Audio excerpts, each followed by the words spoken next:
Welcome to Back in the Groove, where I'm rediscovering my vinyl after having it in storage for more than 25 years.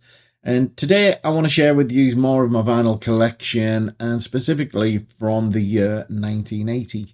Now, I think 1980 was a pivotal year for rock music, heavy rock music in particular, with some iconic albums coming out in that year and really setting the tone for what was to become a great decade of the 80s for all forms of hard rock, heavy metal, everything from the new wave of British heavy metal, hair metal, thrash metal, you name it. And I'm going to go through all of my records that I have from that year and just show you exactly what I've got. And first up, we start with this iconic album. This is Back in Black. And this is the first AC/DC album, of course, to feature Brian Johnson on vocals after the sad death of Bon Scott. Some great tracks on here, Back in Black, Hell's Bells. Of course, it starts with the iconic guitar tones of Angus Young and really ushers in the Back in Black track. Now, next up, we have got another iconic album in the form of Black Sabbath's Heaven and Hell. Of course, this sees Ronnie James Dio joining Black Sabbath after his departure from Rainbow. Now, this really changes the sound of Black Sabbath, gives them a much more well-rounded tone for me, or well-rounded sound.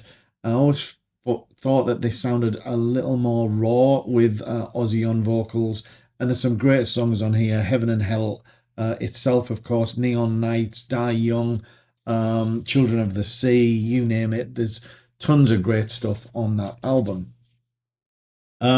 Next up, we've got Rush, a great favourite band of mine, and a lot of people rave about this album and think that it is one of their best albums. However, for me, it doesn't come close to Moving Pictures. Never quite connected with tracks like Spirit of Radio.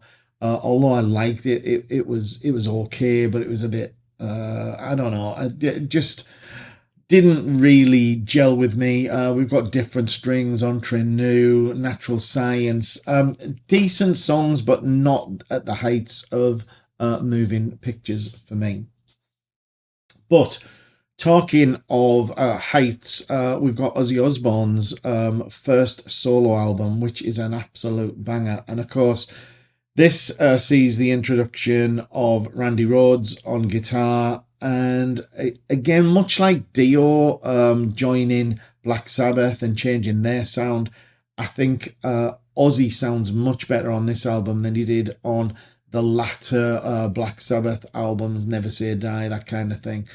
While the earlier Black Sabbath albums are great, I think some of them just lacked something, and this just is a really refreshed sound for Ozzy. And of course, you got Randy Rhoads, who is sadly no longer with us after the tragic plane crash. But some great tracks on here, Mr. Crowley, every song, Crazy Train, Suicide Solution, Goodbye to Romance, and the great instrumental D, of course. Next up, we've got Judas Priest's British Steel. And this continues Judas Priest in finding a new sound, a heavier sound than they'd had with things like Sad Wings of Destiny. You've got Stained Class, of course, which starts to change. And then you've got this with Metal Gods, Breaking the Law, Living After Midnight. Heavier but more commercial at the same time. Next up, talking about commercial, we've got Kiss with Unmasked. Now, this has got to be one of my favourite album covers of all time. I just love how vivid it is. I love the comic book style. I love how they, become unmasked only to find that they've still got the makeup on. Of course, this was the album that was rumoured that Kiss would finally take the makeup off, and that didn't happen until the Lick It Up album. Now, this does have some great songs on it, Naked City, but you've got the pop of sort of Shandy, Easy as It Seems, Torpedo Girl. It's a really much more poppy commercial album for them, but I must say I really enjoyed it at the time. Now, of course, Peter Criss was soon to depart, and this is him going out on his own with Out of Control. It's a kind of a follow-up to the kind of material he put out on the Kiss solo album, where they all released a solo album on the same day. And it's that same sort of vibe, more old school rock and roll. And I always remember Peter Criss saying he had this vision of him standing on a stage with three female backing singers behind him. And I quite enjoyed the album at the time. Again, very old school rock and roll vibe, though, rather than heavy rock, heavy metal, etc. Next up, talking about, evolving sounds, changing sounds, then we've got Thin Lizzy's Chinatown, which is another evolution of a band, moving on to Snowy White on guitar from Brian Robertson, etc., Gary Moore before this album. And a good album, not the best, or not their best. I prefer Black Rose, I prefer Johnny the Fox. But this is a good album. We Will Be Strong, Chinatown, Sweetheart, Genocide, all great tracks. And on the Thin Lizzy theme, we've got the Phil Lynott solo album, Soho in Soho. This has got all kinds of styles of rock on it. We've got Demis Lonely Hearts, King's Call, which features Mark Knopfler on guitar. We've got Solo in So itself, which is a little bit reggae-ish. We've got Yellow Pearl, which became the theme tune to Top of the Pops, of course. And then maintaining the Thin Lizzy connection, we've got Brian Robertson with Wild Horses, got Jimmy Bain on guitar as well and vocals, and Neil Carter, I think, as well. Great album for me. A lot of people, unsure about this album, don't like it. For me, it's a really good album. I really like Reservation, Face Down, Street Girl, Blackmail. I think they're all good rock songs. Next up, we've got Michael Schenker going out on his own with the Michael Schenker Group. And some great things on here. The instrumental Into the Arena is a great track. Cry for the Nations. And he seemed to find a great singer in Gary Bardens, and really enjoyable album. Next up, we've got Whitesnake, who are still in the bluesy rock kind of vein with this. This is Fool for Your Lovin', Ready and Willing, Ain't Gonna Cry No More. Very bluesy. Still got that Marsden Moody guitar connection, and of course in later years they will become much harder, much heavier, but still bluesy in that at this point in time. Next up, we've got a power trio of Triumph, a Canadian band. This was the album that I think broke Triumph for more success. A great album. I Live for the Weekend, Nature's Child, Take My Heart. Some really good songs on there. And that was the first album that I got of Triumph's. Next up, we've got Uriah Heep. This is Conquest, and the first album, I think the only album, to feature John Sloman on vocals. Not the biggest Uriah Heep fan, but I do like John Sloman, and I like this album. I'm always a little bit puzzled with Uriah Heep when I go to record shops recently, and I see the prices that Uriah Heep records go for. I never remember them as being as popular as that, and I'm a little bit surprised at how much the albums seem to fetch. Next up, we've got a softer album. This is Sad Cafe, a great band from Manchester, and this has got some great tracks on, Keeping It From the Troops, La Di Da, but a much softer style of rock. all kinds of instrumentation, quite a large group, about 7 or 8 members in the band. I think they have a saxophone in there, but I absolutely love Sad Cafe. Another album that I love is this. This is Styx's Paradise Theatre, and I think this has some great songs on Snowblind, The Best of Times, and Nothing Ever Goes as Planned. I think this is one of the better Styx albums, getting a little more commercial than albums like Pieces of Eight, but a really, really good album.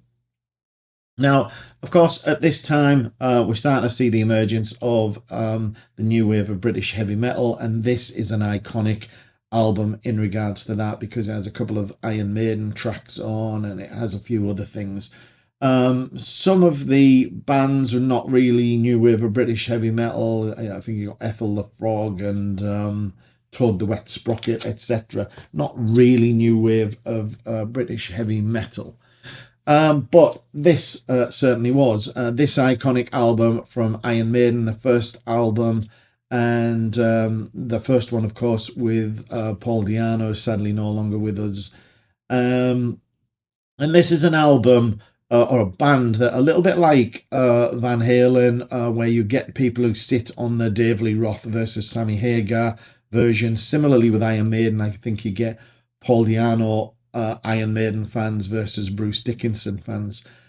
I really like the rawness of this album, but also the more progressive nature. I think things like Transylvania, Remember Tomorrow were quite sort of progressive. Phantom of the Opera, really, really good stuff. And of course, an album that still stands the test of time today. More new wave of British heavy metal in the form of Saxon and Wheels of Steel. This has got 747, Strangers in the Night, a great, great song. Susie Hold On, Motorcycle Man, Stand Up and Be Counted, all really good songs. And in the same year, surprisingly, they also brought out Strong Arm of the Law with more great tracks, 20,000 Feet, Heavy Metal Thunder, etc. Now, another band that are considered to be new wave of British heavy metal is this band, Limelight. This is a bit of a cult classic and one of my all-time favourite bands and albums. Now, they only ever did the one album. They did a couple of other singles. Surprisingly, people don't know, but they formed as kids back in the late 60s. They should have been big. They should have really been much bigger than they were. Certainly should have had more albums out. They did record a second album that never saw the light of day, and you'll probably hear me talk about Limelight a lot through my various collection videos. I just absolutely love them. Another new wave of British heavy metal album, Samson, Head On. This was with Bruce on vocals, of course, Bruce Dickinson, who would have joined Iron Maiden in the near future. Thunderstick, awful name for the drummer, who is, in my eyes, not the best drummer in the world. Of course, around this time, we started to see lots of compilation albums. We've already seen Metal for Mothers. You also got Metal for Mothers 2 soon after that. This is Metallurgy, another compilation. Probably not quite new wave of British heavy metal. You got Magnum on here, Widowmaker, Bernie Tormé, Quartz. Not really new wave of British heavy metal, but I think labels were seeing the opportunity to get more compilations out, probably following the success of Metal for Mothers. Now, this is Brute Force. This is more new wave of British heavy metal. I love the back of this, how it gives details on each of the bands, gives you a little bit of history about them. And there's some bands on here like Fist, White Spirit, Sledgehammer. We've got Raven, and we've got Prowler, Diamond Head, of course, some great bands on there. But we've also got people like Colin Towns on there. And then we've got another compilation, Precious Metal. This is really not new wave of British heavy metal. We've got Gary Moore with Back on the Streets, Lynyrd Skynyrd, Wishbone Ash. The only one that we could probably claim as new wave of British heavy metal is Tigers of Pangtang. Another compilation. This is an album that has a couple of tracks from several bands: Rush, Black Sabbath, Status Quo, Thin Lizzy, but also a couple of tracks from Def Leppard, who, in hindsight, are probably, doing well to be amongst such legends as appear on the album, because Def Leppard had only really just had one or two albums at the time. Now onto a couple of live albums. This is Magnum's Marauder, a fantastic live album. Although live, it seems to fade between songs, which detract a little bit from a full performance perspective. But all of the songs sound really good live. Another live album is Black Sabbath's Live at Last. The first live album, I believe, to feature Ozzy. Not the best live album from memory. A good live album, though, is this. This is Fleetwood Mac's Live. This is an album I listened to a lot at the time. I can't say I've listened to it too much over the years, but it's got a great rendition of All Well on here by Lindsey Buckingham, and then classics like Sarah, Landslide, Rhiannon, Dreams, etc. Really good live album if you like Fleetwood Mac. Now, another album. This is Wildlife, released 2 albums, and this is Chris and Steve Overland, who later went on to form FM. Then we've got Kerry Livgren, who was a guitarist out of Kansas, who has gone off and done a solo album in Seeds of Change. I'm not clear whether he's left the band at this point, but if not, it's very soon after this. It is unusual, though, that it does have a lot of appearances from other members of the band. So Steve Walsh is on here. We've got a couple of tracks that feature Ronnie Dio, of all people. We've got To Live for the King and Mask of the Great Deceiver, which Ronnie sings on and are good tracks. And then talking about appearances, we've got Max Webster album here, Universal Juveniles, and he's a Canadian artist, and surprisingly Rush appear on the track Battle Scar on this album, which is a really good track, and pretty much the only time I've known Rush to appear on another album, and they appear in their entirety. It's not just one or two of the members. Next up, we've got Molly Hatchet, and this is Beating the Odds. And if ever a cover didn't convey the music, then it's Molly Hatchet's covers. They all typically feature the artwork of Frank Frazetta, I believe, and these really, to me, conjure up more power metal, Manowar vibes, not southern boogie rock, which is what they are. And at the time, there was a real sort of surge of southern rock appearing with them, and then later we get Blackfoot and people like that. Next up, we've got Ted Nugent, Scream Dream. I think a really strong Ted Nugent album. I loved Wango Tango, Scream Dream itself, Terminus Eldorado, Flesh and Blood. Some really good tracks on that album. Then we've got the Babies. I'm a big fan of the Babies and John Waite. This isn't my favourite Babies album, though I preferred the first couple of Babies albums, and John Waite would soon go on to go solo.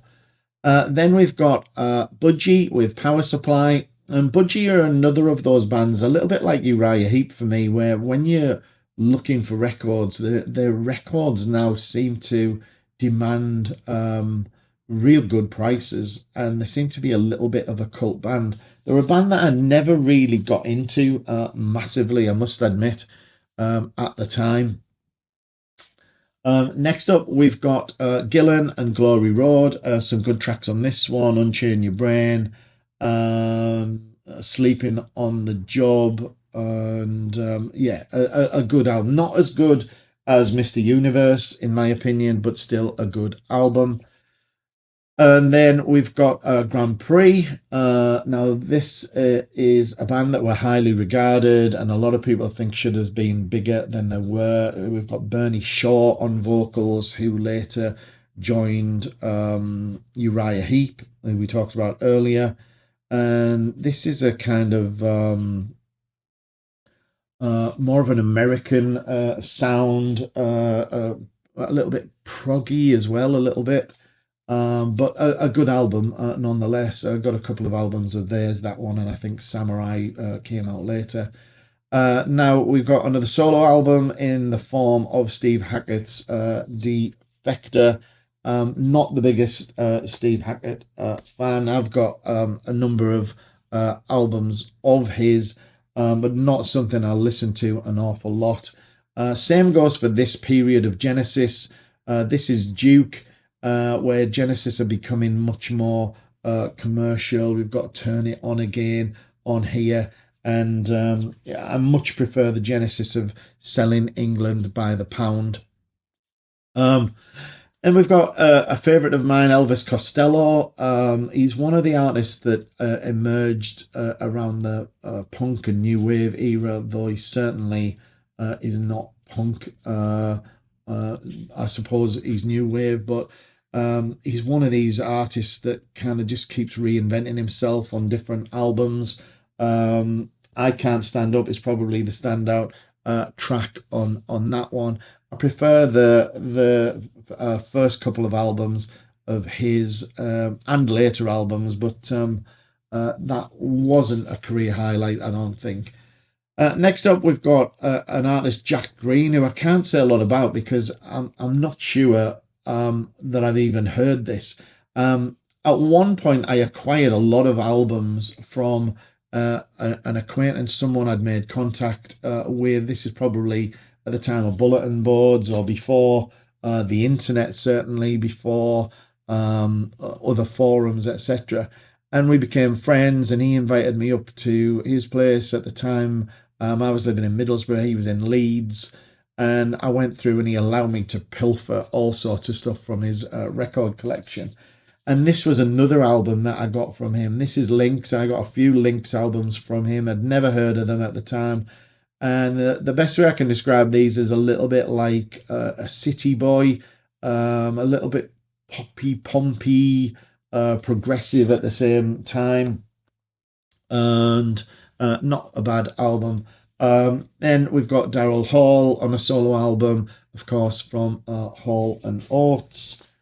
And then we've got Utopia with Deface the Music, another band that are becoming more commercial, more pop-led, shorter songs, less progressive. I prefer Ra, the album Ra, which was out in about 77, 78, I think, and Oops Wrong Planet. They're probably my favourite Utopia albums.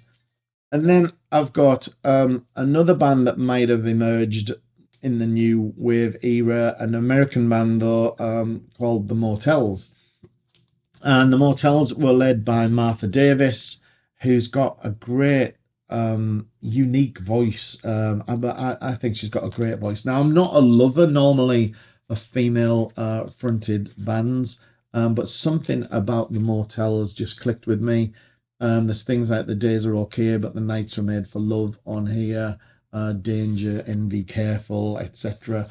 All good tracks and a good album. So that's my albums from 1980. What do you think? How many of those have you got in your collection? What am I missing from 1980 that I should have in the collection? Am I missing any other classics aside from the likes of the Iron Maidens, the Black Sabbaths, the AC/DCs, etc. Leave a comment below if you think I've missed anything. If you enjoyed the video, of course, do give me a thumbs up. Remember to subscribe to the channel if you want to see more content from me in the future. But I'll see you all in the next video. Bye for now.